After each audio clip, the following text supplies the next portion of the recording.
बच्चा प्रवेश करता है और सबसे पहले कहता है सर हमें ग्रुप में जोड़ लीजिए। अरे पगले, हम तुम्हें दिल में जोड़ना चाह रहे थे,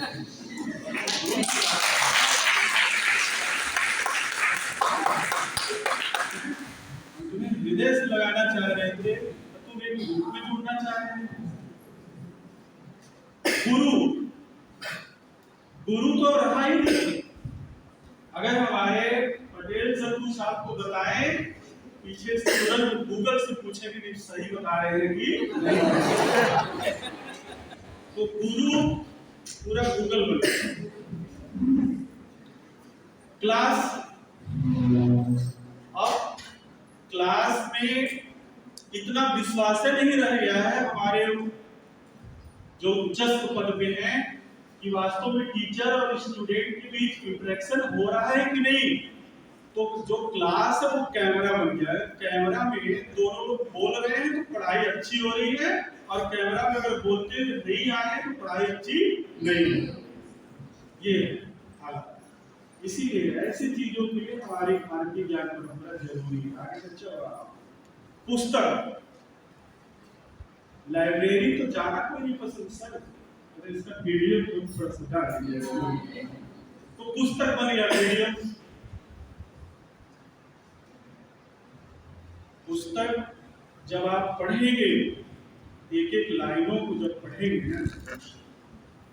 पुस्तक पुरानी फिल्में जहां गाने का अर्थ भी होता है, और पीडीएफ आज की फिल्में। अगर पिक्चर नहीं चलती तो जबरदस्ती का ऐसे सीन में गाने। और हमारा छात्र कभी उस माँ बाप के लिए नहीं रोया होगा, लेकिन आज हमारा छात्र किसके लिए रो रहा है?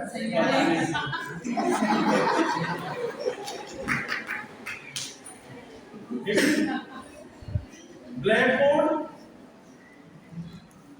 बोर्ड पे आप में ब्लैक बोर्ड स्किल, लेकिन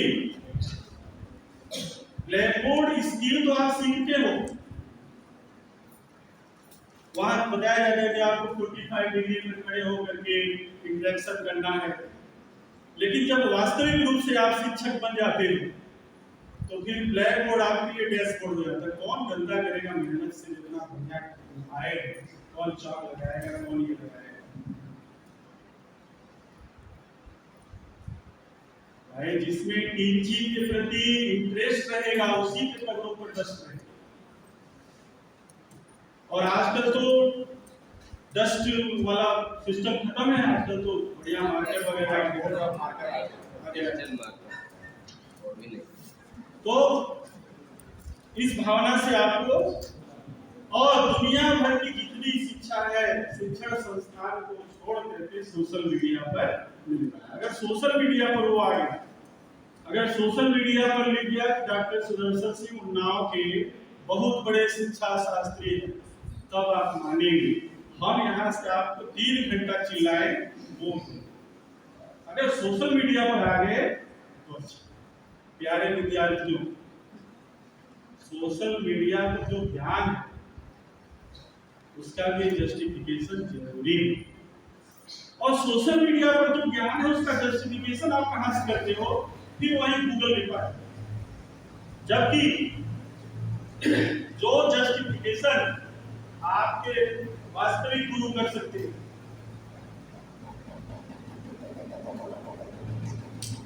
तो दुनिया की कोई ताकत नहीं कर सकती। क्योंकि जो गुरु और शिष्य के बीच वास्तविक इंटरेक्शन होता है, वो सिर्फ इंटरेक्शन किसी टॉपिक पर नहीं होता है, वो इंटरेक्शन हृदय हृदय का होता है, नेत्र नेत्र का होता है, कण कण का होता है, बाल बाल का होता है, खाल खाल का होता है, चाल चाल का होता है, ढाल ढाल का होता है। बहुत मजा आएगा।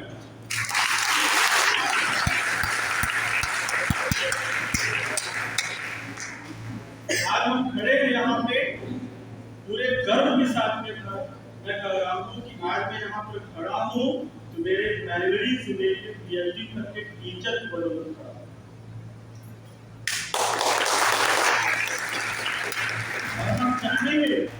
आप भी ऐसे शिक्षक बनो कि जिस दिन आपको एक आयस मिले रुपया मिले, आप यहाँ पर वही बात दोहरा सको जो आज मैंने दोहराया है। एक शिक्षक को इससे बड़ा पुरस्कार कोई नहीं चाहिए। आप सरकारी नौकरी में जाओगे तो आप वेतन देंगे। ठीक, आगे चलते हैं। और सबसे बड़ी बात, आजकल रियलिटी छोड़ करके सब लोग किसमें बिजी है? रील्स में। जब ये हौच पौच हुआ, ये जब हौच पौच हुआ, तब जाकर के हमें अपने, जैसे ये होता है ना कि जब आप दिल्ली पढ़ने जाओ और दिल्ली पढ़ो और कोई आपको तकलीफ हो, कोई दुख हो, तो कौन याद आता है? जब आपको चोट लगती है सबसे पहले कौन याद आता है?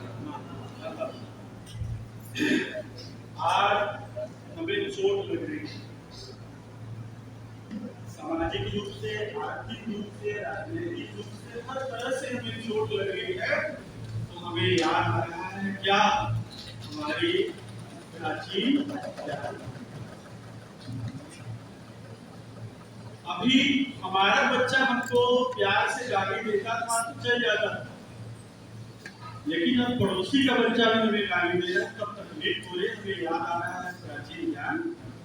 अब देश में सुधार होना, जो कि सब गाली दे, एक जो होते थे, तो हमारी स्थिति ऐसी हो गई है कि अब अगर हम अपने करिकुलम में, अपने व्यवहार में, अपने पूरे शिक्षा के अंगों में अगर भारतीय ज्ञान परंपरा का समावेशन नहीं किए तो आगे बहुत बड़ा भयंकर परिणाम होगा।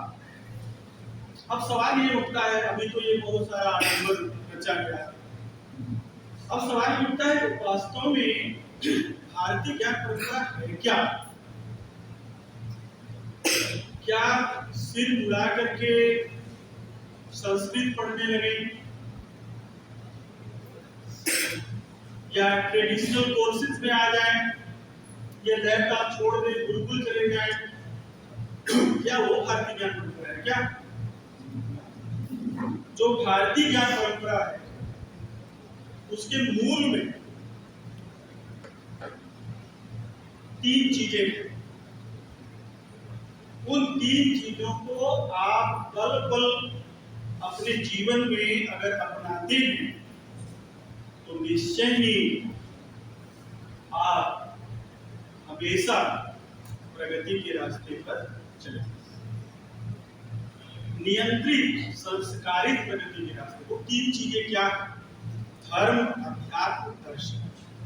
अच्छा, एक शब्द बहुत प्रचलित है इन दिनों, जैसे ही हम धर्म का नाम लेते हैं आधा लोग पहुंच गए, आधा लोग पहुंच गए होंगे कि ये भी आ गए, अब ये भी गुरु जी भी तो अभी पता नहीं कहां से इसको उठा के लाए, ये भी धर्म जाति वर्ग यही करे। हाँ, धर्म का वास्तविक अर्थ समझिए। धर्म का मतलब है सत्य जानने की जिज्ञासा, सत्य जानने की उत्सुकता। हम आपको बता रहे हैं कि उन्नाव उत्तर प्रदेश का सबसे बड़ा जिला है। अब आप मान बैठे क्योंकि आपके गुरु बोले हैं, आपने अपने धर्म का पालन नहीं किया। गुरु ने तो धर्म का पालन किया ही नहीं, गुरु ने तो धर्म का पालन नहीं किया, उसे झूठ बोल दिया कि उत्तर प्रदेश में उन्नाव सबसे बड़ा जिला है। लेकिन क्या आपने शिष्य धर्म निभाया? सत्य जानने की आपको उत्सुकता रही? कहीं आपने अन्य लोगों से इसका स्पष्टीकरण लिया? तो याद रखिएगा, धर्म यानी सत्य जानने की उत्सुकता में होनी चाहिए। अध्यात्म, अध्यात्म क्या है? फिर आप वहीं पहुंच गए होंगे कि जब तक हम किसी मंदिर में दर्शन नहीं करेंगे, जल नहीं चढ़ाएंगे, व्रत नहीं रहेंगे, तब तक हम अध्यात्म के करीब नहीं पहुंचेंगे। गलत। भारतीय ज्ञान परंपरा में अध्यात्म का मतलब है स्वयं तथा संसार को जाने। व्यक्ति आपके सब लोग आपको बताए होंगे स्वमूल्यांकन, उसमें से क्या जरूरत है? आप स्वयं मूल्यांकन रखना कीजिए ना कि आज आप इस परिसर में आने के बाद 4 घंटा गुजारे हैं तो क्या क्या किए, ठीक है? तो स्वयं को पहचानिए और संसार को पहचानिए। और तीसरा है दर्शन। दर्शन क्या है? दृश्यते अनेक, जिसकी सहायता से हम देखते और किसकी सहायता से? सामान्य नजर से नहीं, जो अंतःचक्षु,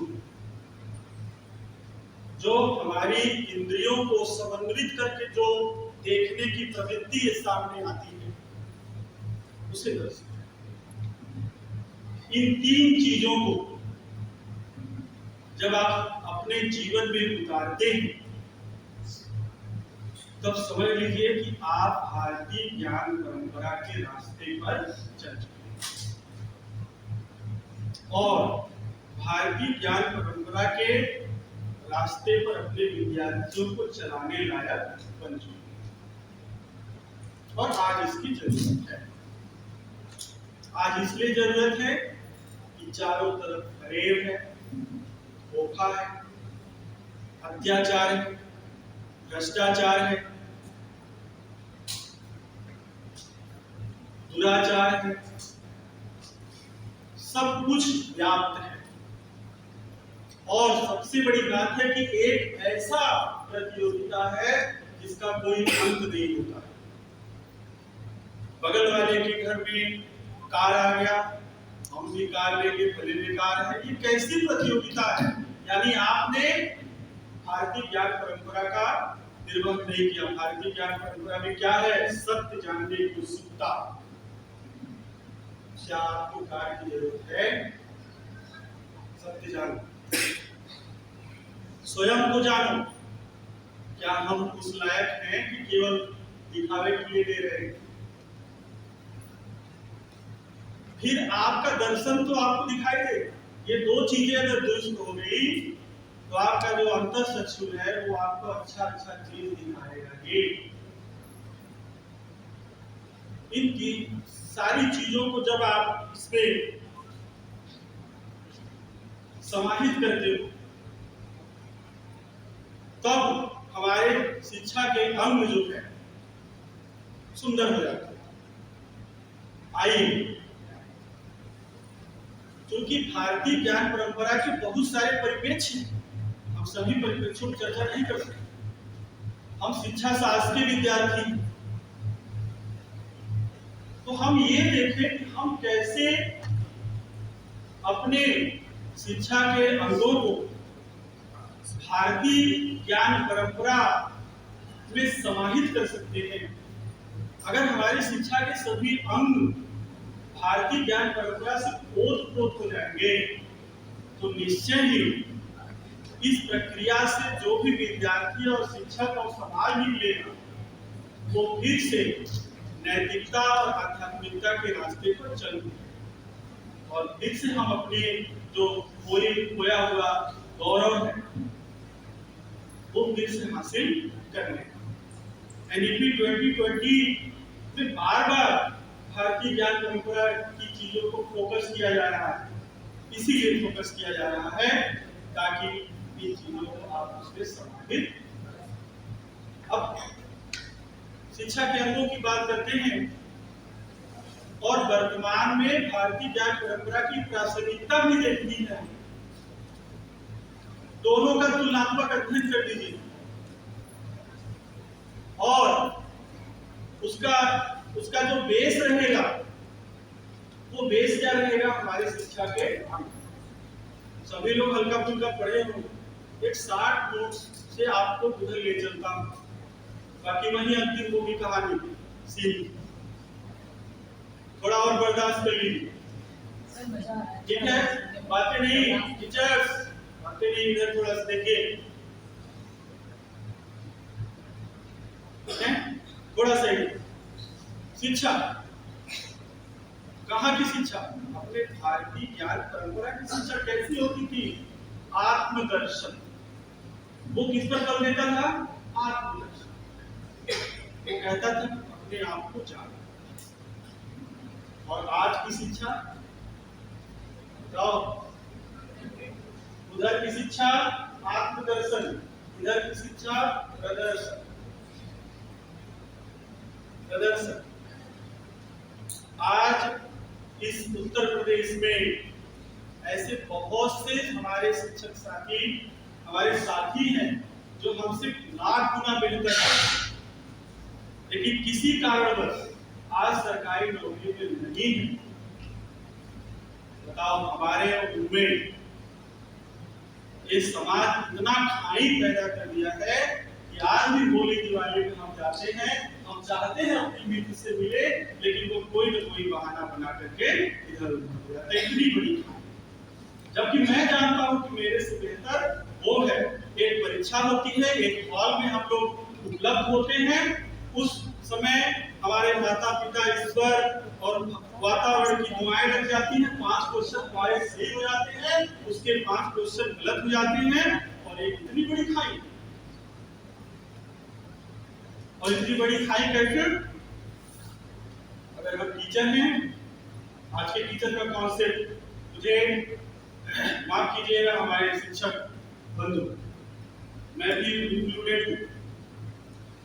प्रोफेसर का मतलब ये जो मुझे बताया गया है, आपके पास एक कार होनी चाहिए, रोज कपड़े बदलना चाहिए, और आप सामान्य लोगों से नहीं बात करेंगे।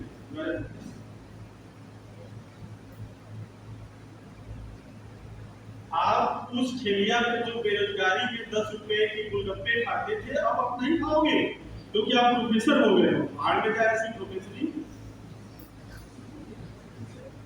जो मेरे जीवन को, मेरी जीवंतता को समाप्त कर दे, ऐसी नौकरी ऐसा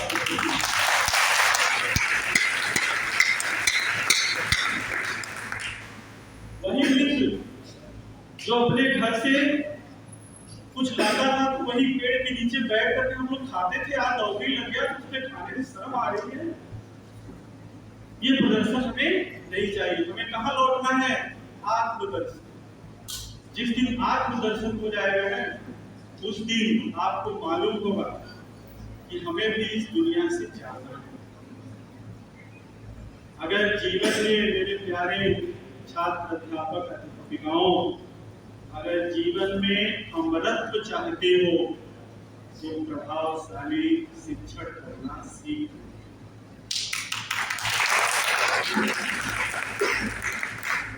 आप चले जाओगे इस दुनिया से, लेकिन आपके छात्र आपका गुणगान हर चौक पे करेंगे। जब जब चर्चा होगी तब तब करेंगे, ये ऐसे शिक्षक थे तो ये नॉलेज उनको देते थे, जैसा कि आज के बाद आप हमारा भी हो।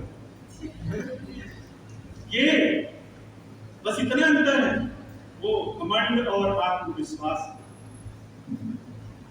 तो हमें जब जितना आत्मदर्शन करते जाओगे उतना आत्मविश्वास बढ़ेगा, और जितना प्रदर्शन करते जाओगे उतना घमंड आपका बढ़ता चला जाएगा। तो हमें ऐसी शिक्षा नहीं चाहिए। हमें अपने आज के शिक्षा में वो आत्मदर्शन वाला शिक्षा का अर्थ जो है ना। दूसरा चलते हैं, शिक्षा का अर्थ पहले क्या होता था? ज्ञानार्जन।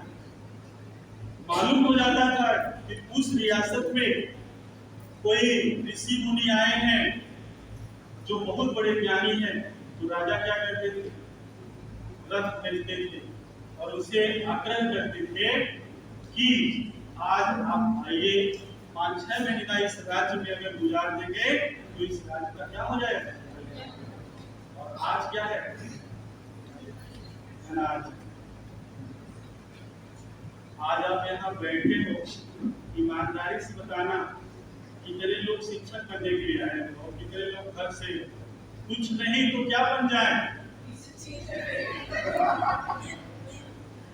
अरे मैं भी, मेरा भी सौभाग्य रहा कि मैं सेल्फ फाइनेंस में डीएलएड को मैंने ट्रेनिंग ली है, तो उसमें मैंने देखा एक छात्र BHMS किया था सर, वो भी DLED कर रहा है। तो ऐसा नहीं, हमारे नीति में ऐसी कुछ व्यवस्था है कि जो हृदय से इस सेवा को स्वीकार करेगा और वही उस कोर्स को ये अब ये चटर वाले इसमें नहीं। ठीक, शिक्षा का उद्देश्य, बहुत सारे उद्देश्य उस समय थे, 2-3 मैं लेता हूं। पहला जो अपने भारतीय ज्ञान परंपरा में था, पहला उद्देश्य था नैतिक चरित्र का निर्माण, और लास्ट था क्या, जीविकोपार्जन के लिए। ये लास्ट, पहले जो हमारे गुरु होते थे गुरुकुल में अपने विद्यार्थियों को किस तरह बल देते थे, उसका पहले चारित्रिक बल मजबूत। जब चारित्रिक बल मजबूत होगा तो बाकी तो वो धीरे धीरे। और लास्ट में क्या होता था कि बेटा तुमने बहुत कुछ सीख लिया, अब जाकर के जीविकोपार्जन के लिए भी व्यवस्था। और आज क्या है, आज लास्ट वाला, उधर का लास्ट वाला इधर का पहला हो गया है, और इधर का पहला वाला उधर का लास्ट। तो मेरे प्रिय गुरुओं, भविष्य आप लोग इस चीज को, जो ये सिस्टम गड़बड़ हो गया है, ये पहला वाला आखिरी वाला, आखिरी वाला पहला वाला, ये दुरुस्त करने की जिम्मेदारी मैं आपको सौंपता हूं। शिक्षा का स्वरूप, शिक्षा का स्वरूप कैसा था, धर्म से अनुकरण। मैं बार बार कह रहा हूं कि धर्म जब मैं नाम लेता हूं तो उधर ना जाए। और आज का शिक्षा का स्वरूप क्या है, धन से। आप कोई कोर्स सोच करके कर नहीं सकते, आप सोचने के पहले क्या सोचते हैं कि इसका पे मैं कर पाऊंगा कि। आज शिक्षा महंगी हो गई। मेरे प्रिय गुरु, जब कभी मौका मिले, जब आपको प्रशासनिक शक्तियां मिले, तो इस धन से अनुप्राणित को धर्म से अनुप्राणित करने की कोशिश कीजिएगा। यही प्रासंगिकता है भारतीय ज्ञान परंपरा का वर्तमान। विद्यालय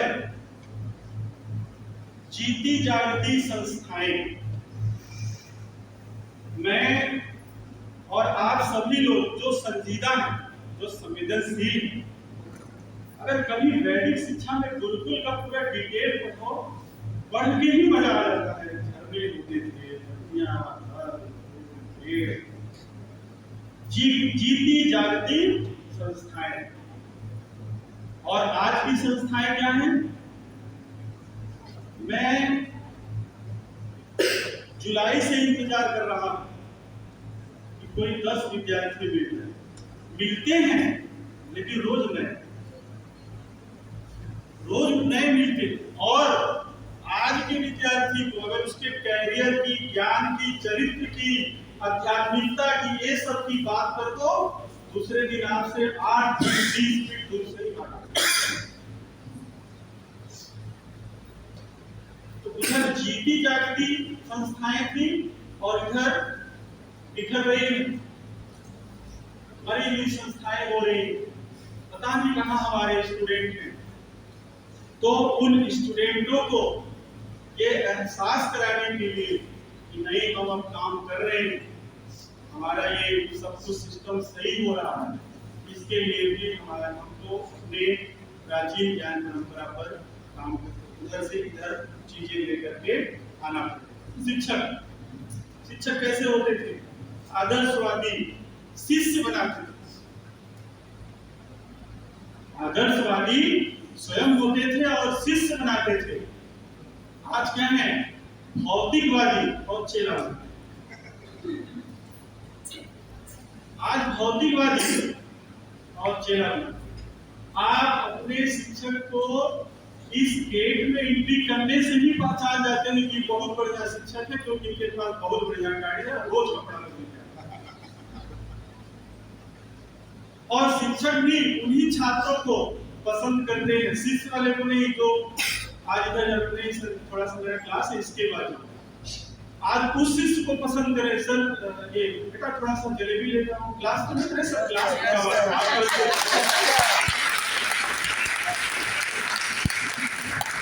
आप घर ये तो लेके आएंगे ना।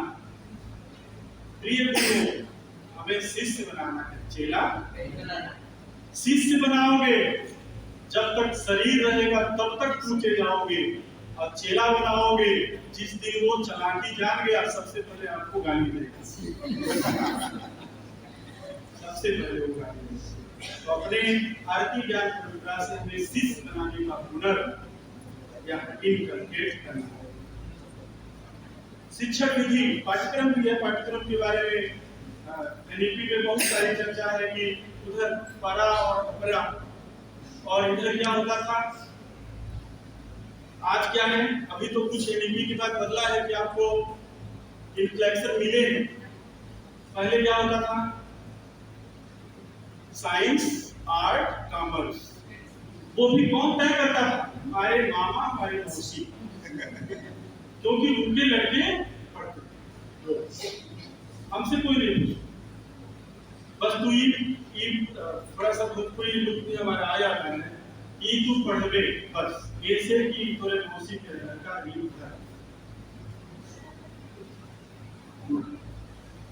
याद है आपको पहली शिक्षा में देखिए, इंटरेस्ट के साथ उसका वो बढ़ता था, टाइम ड्यूरेशन, कि एक वेद पढ़ोगे, 2 वेद पढ़ोगे, 3 वेद पढ़ोगे, यही पे सेवा दोगे, ये आपकी इंटरेस्ट के ऊपर। लेकिन आज एनईपी ने पाठ्यक्रम को थोड़ा इंटरेक्शन दिया है, और थोड़ा थोड़ा हम टीचर की अगर मदद कर देंगे तो ये इंटरेक्शन और बढ़ेगा, और बच्चा जो है उसके अंदर जो इंटरेस्ट जो मर रहा था वो मरने नहीं पाया। शिक्षा विधि श्रवण मनन, इससे बेस्ट विधि तो कोई है ही नहीं। इसे तो विदेश के लोग अप्लाई करते हैं, आज हमारा भी बच्चा करता है। श्रवण मनन निधिध्यासन कहाँ पे, जहाँ सुनसान, जहाँ कोई आता जाता ना, और जहाँ टावर हो, श्रवण भी करता है, मनन भी करता है, और उन्हें इधर इधर जोड़ना। और श्रवण करने के लिए आपको गुरु के समीप आना पड़ेगा, क्लास में आना पड़ेगा आपको। दुनिया की कोई भी ताकत आ जाए, कोई भी गूगल ये नेट दुनिया भर का आ जाए, कैमरा लग जाए, सीसीटीवी लग जाए, पीडीटी आ जाए, दुनिया भर का सब कुछ आ जाए, लेकिन शिक्षक और क्लास का जब विकल्प हुआ है हो, ऑफलाइन होता है, ऑनलाइन होता है। कुछ दिन में हम लोग इस पर पीएचडी भी कराएंगे। ऑफलाइन पढ़े हुए विद्यार्थी और ऑनलाइन पढ़े हुए विद्यार्थियों के व्यक्तित्व में तुलनात्मक, और देखेंगे जमीन आसमान का टी टेस्ट होता है। हम जानते हैं, क्योंकि जो इंटरेक्शन ये हो रहा है, रियल इंटरेक्शन, इसमें हम सबको देख रहे हैं, कौन बात कर रहा है, कौन ऐसे कर रहा है, कौन सब कर रहा है, हम उसको बोल सकते हैं। और ऑनलाइन में क्या होता है, कोई गारंटी नहीं है कि गुरुजी नीचे पैंट ही पहने हैं। मूल्यांकन सबसे लास्ट है कि हम मूल्यांकन कैसे होता, वहां पर मूल्यांकन सिर्फ औपचारिक मूल्यांकन। कैसे, याद है जब विद्यार्थी पढ़ लेता था तो परिषद बैठती थी बिल्कुल ऐसे, और जैसे मैं यहाँ पर हूँ, मैं वहां पर अपना प्रेजेंटेशन दे रहा हूँ, और कोई भी परिषद से और कोई भी शिक्षार्थी कहीं से भी प्रश्न कर सकता था। अगर आपने बताया नहीं तो आपकी डिग्री वही रोक। ओके, और आज यूनिवर्सिटी में ही लिख के सर आता है कि अगर ऑफलाइन आप प्रैक्टिकल नहीं ले सकते, प्रैक्टिकल प्रैक्टिकल जैसी चीजें, प्रयोगात्मक की चीजें क्या ऑनलाइन दी जा सकती हैं? और जमाना बदल चुका है, अगर आपने ना किया तो आपको हटा करके दूसरा तैयार वो ऑनलाइन करा। तो हमें इन चीजों पर भी, हालांकि एनईपी बहुत तेजी से इन चीजों को संवार रहा है, लेकिन जरूरत है हम लोग जो ये शिक्षा के जो मेन थ्योरी है, जो जिसका मैंने ऊपर बात किया था, कौन कौन? शिक्षक, अभिभावक, हमारा समाज और शिक्षा। अगर ये तीनों चारों हैं, ये चारों पिलर हमारा अगर मजबूत हो जाए, बड़े अफसोस के साथ कहना पड़ रहा है 7 साल हो गए मुझे बीएसएन वाले चुनाव में, लेकिन आज तक कोई गार्जियन हमसे ये पूछने नहीं आया कि क्या आप ही शिक्षा का पढ़ाते हो या मेरा बेटा या मेरी बेटी कैसे। अकाउंटेबिलिटी टीचर की भी तय होगी, अब अकाउंटेबिलिटी अभिभावक की भी तय होनी चाहिए। बच्चा हमारे पास मात्र 5 से 6 घंटा रहता है, 18 घंटा आपके पास रहता है। हम भी, आप जो पूछते रहे कि मेरा बच्चा इस इंग्लिश में कैसे फेल हो गया, मैं भी पूछने को हकदार हूँ कि आपका बच्चा ये गाली कहाँ सीखा। हमारे कैंपस में कोई गाली नहीं देता। आपकी अकाउंटेबिलिटी तय होगी, समाज की अकाउंटेबिलिटी तय होगी, जो कहता है कि ये पढ़ाओ। हमने पढ़ाया और आपने हमारे विद्यार्थियों को बेरोजगार छोड़ दिया। आज वो मर रहा है, आज 10 बाई 10 की कोठरी में वो अपना जवानी कुर्बान कर रहा है। आपकी अकाउंटेबिलिटी तय होगी और छात्रों आपकी भी अकाउंटेबिलिटी तय होगी कि आप छात्र रूप में जो मिनिमम लर्निंग लेवल, अभी सितंबर में सर यूजीसी ने हायर एजुकेशन में मिनिमम लर्निंग लेवल तय कर दिया, प्राइमरी में था। अब छात्र को भी बताना पड़ेगा क्योंकि मैंने एक साल पढ़ाया तो मिनिमम लर्निंग लेवल पा लिया नहीं पा लिया, अगर नहीं पाए हो तो तुम उसी क्लास में पढ़ते।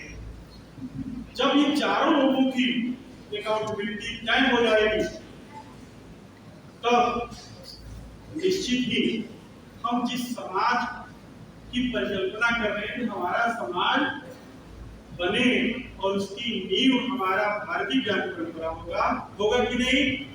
होगा कि नहीं? Yes sir. और एक चीज मैं और बता रहा हूँ, लास्ट है ये, ध्यान से सुनिएगा कि भारतीय ज्ञान परंपरा से पोषित समाज का निर्माण हो, इसमें डायट उन्नाव का बहुत बड़ा योगदान। क्योंकि आप डायट को चाहे जिस रूप में देखते हो, मैं डायट को किस रूप में देखता हूं आपके सामने प्रस्तुत करता हूं। डी डिसिप्लिन, डी से डिसिप्लिन।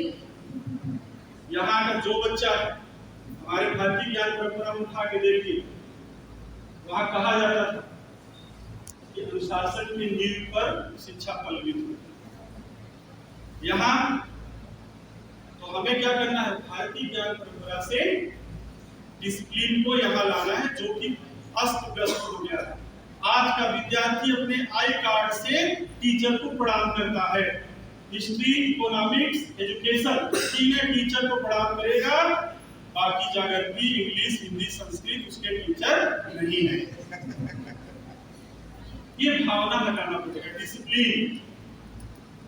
आज भी राय सर और जितने सर लोग हैं हमारे पास से सहमत होंगे कि आज भी हमारे प्राइमरी से लेकर मिडिल तक अगर टीचर हमारे मार्केट में भीड़ लाते हैं तो हमारा शरीर का कंपन बदल जाता है। और आज अगर हमारा छात्र मिल जाए तो हमारा कंपन बदल जाता है। भैया ये गलत है, ये अपना बेइज्जती कौन करेगा? हटो इन चीजों के खिलाफ। Diet, D discipline, I interest. आपका काम है अपने विद्यार्थियों में इंटरेस्ट जगाना। इंटरेस्ट किसके प्रति? भारतीय ज्ञान परंपरा के प्रति, शिक्षा के प्रति, अनुशासन के प्रति और जीवन में कुछ करने के प्रति। एनहांस, बढ़ा दीजिए, पोषित कर दीजिए उसे। जो चीजें आप अच्छी चीजें क्या आपने सीखा, डिसिप्लिन सीखा, इंटरेस्ट सीखा, उसको एनहांस एनहांस करना है। टैलेंट आपको याद है, नवोदय विद्यालय की संकल्पना ही इसीलिए कि प्रतिभावान विद्यार्थियों को आगे बढ़े। Diet complete, D for discipline, I interest, E अपना उन्नाव भी कम नहीं है, देखते हैं।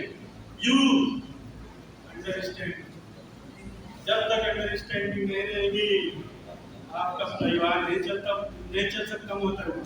और आप क्यों मुस्कुरा रहे हैं? अंडरस्टैंडिंग सिर्फ इनका काम है क्या? अंडरस्टैंडिंग टीचर और स्टूडेंट के बीच में होना चाहिए। पाठ्यक्रम के प्रथम यूनिट, द्वितीय यूनिट में भी अंडरस्टैंडिंग होना चाहिए। क्लास जो टीचर पढ़ाने जा रहा है वो उड़ा के नहीं पढ़ाएगा, अंडरस्टैंडिंग नहीं हो पाएगी। उसका भी एक कहानी की तरह, एक फिल्म की तरह, स्टोरी टेलिंग मेथड एक कहानी की तरह वो होना चाहिए। यू अंडरस्टैंडिंग एंड नरिशमेंट, जो आप अंडरस्टैंडिंग कर चुके हैं उसको पोषित करते रहिए, फलवित करते रहिए। कैसे न्यू नॉलेज, जो टेक्नोलॉजी का विरोध नहीं करने आए। हम ये अपने विद्यार्थियों से कहने आए हैं कि आदर्शोन्मुख यथार्थवादी, केवल यथार्थवादी और प्रयोजनवादी नहीं, आदर्शोन्मुख यथार्थवादी।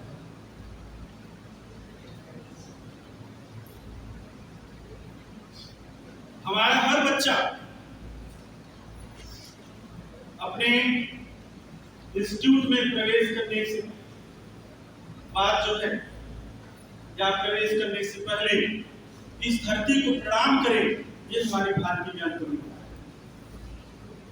अपने गुरुओं का सम्मान करें, ये इस चीज को पोषित करें स्वयं में भी, और जब मौका मिले तो विद्यार्थियों में। नेशनलिटी, जब तक राष्ट्र के प्रति आपका प्रेम नहीं रहेगा, तब तक आपका जीवन सिर्फ जन्म और मरण का एक यात्रा। आप जन्म लेंगे, कुछ खाएंगे पिएंगे और मर जाएंगे, लेकिन जिस दिन आप राष्ट्र के लिए काम करेंगे आप अमर हो जाएंगे।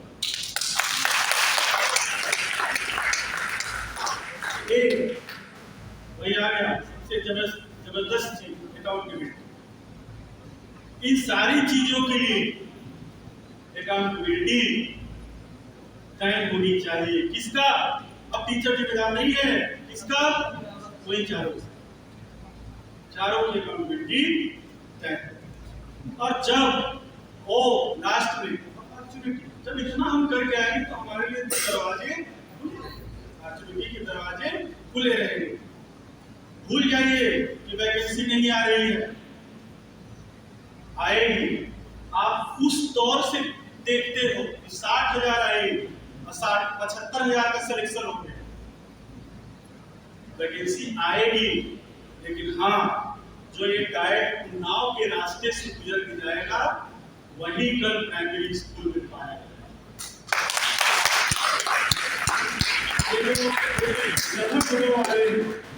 वो अब हटा दिए जाएंगे। हटाने के लिए उनके पास बहुत आइटम है, TET, super TET, interest, pre test निकालना है तो हम लाते रहेंगे, एक इंटरव्यू रख देंगे, निकाल देंगे आपको बाहर। अंतिम में जो विद्यार्थी गांव के स्कूलों में छोटे छोटे बच्चों को अपने ज्ञान से पोषित करने जाएगा, उसको ये बताने की जरूरत नहीं पड़ेगी कि भारतीय ज्ञान परंपरा क्या है, क्योंकि वही वाला वहां पर चाहिए।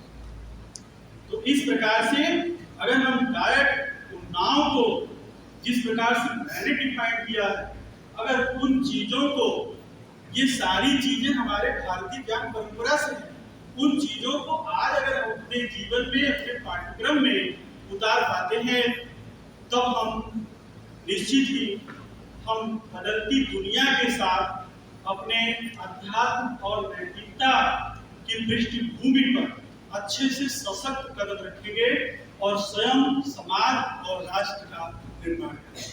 बहुत बहुत